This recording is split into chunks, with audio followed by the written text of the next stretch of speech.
നമസ്കാരം. ഇപ്പോൾ വിൽപ്പനയ്ക്കുള്ള വാഹനങ്ങളുടെ ഡീറ്റെയിൽസ് വളരെ വേഗത്തിൽ എന്ന് പറയാം. 2018 model WagonR VXi automatic, 2022 model full option manual, Ignis 2025 model, Thar 4 wheel drive 2018 model, Bolero 2019 model full option. ഇത്രയും വാഹനങ്ങളാണ് ഈ വീഡിയോയിലുള്ളത്. ഒന്നാമത് കാണിക്കുന്നത് 2018 മോഡൽ VXi ഓട്ടോമാറ്റിക് വാഗണാറാണ്. 41,000 കിലോമീറ്റർ മാത്രമേ ഈ വാഹനം ഓടിയിട്ടുള്ളൂ.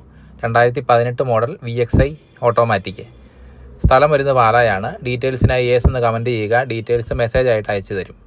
2018 model WagonR automatic VXi option, 41,000 kilometre. അടുത്തത് 2018 മോഡൽ 4 വീൽ ഡ്രൈവ് താറാണ്. ഡീസൽ ഓപ്ഷനാണിത്. 2018 മോഡൽ 4 വീൽ ഡ്രൈവ്. ഹരിയാന രജിസ്ട്രേഷനാണ്. 35,000 കിലോമീറ്റർ മാത്രമേ ഈ വാഹനം ഓടിയിട്ടുള്ളൂ. NOC എടുത്ത് കൊടുക്കുന്നതായിരിക്കും. ഹരിയാന രജിസ്ട്രേഷൻ, സെക്കൻഡ് ഓണർഷിപ്പ്, 35,000 കിലോമീറ്ററേ ഓടിയിട്ടുള്ളൂ.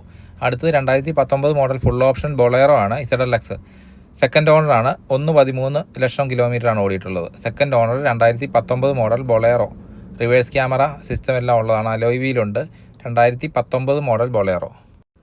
സ്ഥലം വരുന്നത് കോട്ടയം ജില്ലയിലെ കിടങ്ങൂരാണ്. യെസ് എന്ന് കമൻറ്റ് ചെയ്ത് കഴിഞ്ഞാൽ കോൺടാക്ട് നമ്പർ ഉൾപ്പെടെയുള്ള ഡീറ്റെയിൽസ് മെസ്സേജ് ആയിട്ട് അയച്ചു തരുന്നതായിരിക്കും.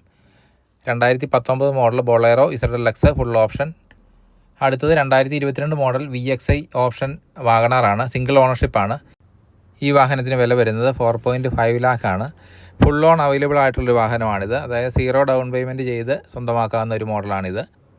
2022 മോഡൽ 2 വാഹനങ്ങളാണുള്ളത്. ഒന്ന് 2022 VXi, അടുത്തത് 2022 model ZXi plus. ZXi plus 30,000 kilometre മാത്രമേ ഓടിയിട്ടുള്ളൂ. സെക്കൻഡ് ഓണറാണ്. 2022 മോഡൽ ZXi പ്ലസ്. വില വരുന്നത് 5.9 ലാഖാണ്. അടുത്തത് 2025 മോഡൽ സുസുക്കി ഇഗ്നിസ് ആണ്. 24,000 കിലോമീറ്റർ മാത്രമാണ് ഈ വാഹനം ഓടിയിട്ടുള്ളത്. എല്ലാ വാഹനങ്ങളുടെയും കോൺടാക്ട് നമ്പർ, വില ഉൾപ്പെടെയുള്ള ഡീറ്റെയിൽസ് മെസ്സേജ് ആയിട്ട് ലഭിക്കുവാനായി യേസ് എന്ന് കമൻറ്റ് ചെയ്താൽ മതിയായിരിക്കും. ഡീറ്റെയിൽസ് മെസ്സേജ് ആയിട്ട് അയച്ചു തരുന്നതായിരിക്കും. സ്ഥലം കോട്ടയം ജില്ലയിലെ പാലയാണ് സ്ഥലം. എല്ലാ വാഹനങ്ങളുടെയും കോൺടാക്ട് നമ്പർ ഉൾപ്പെടെയുള്ള ഫുൾ ഡീറ്റെയിൽസ് ലഭിക്കുന്നതിനായിട്ട് യേസ് എന്ന് കമൻറ്റ് ചെയ്യുക.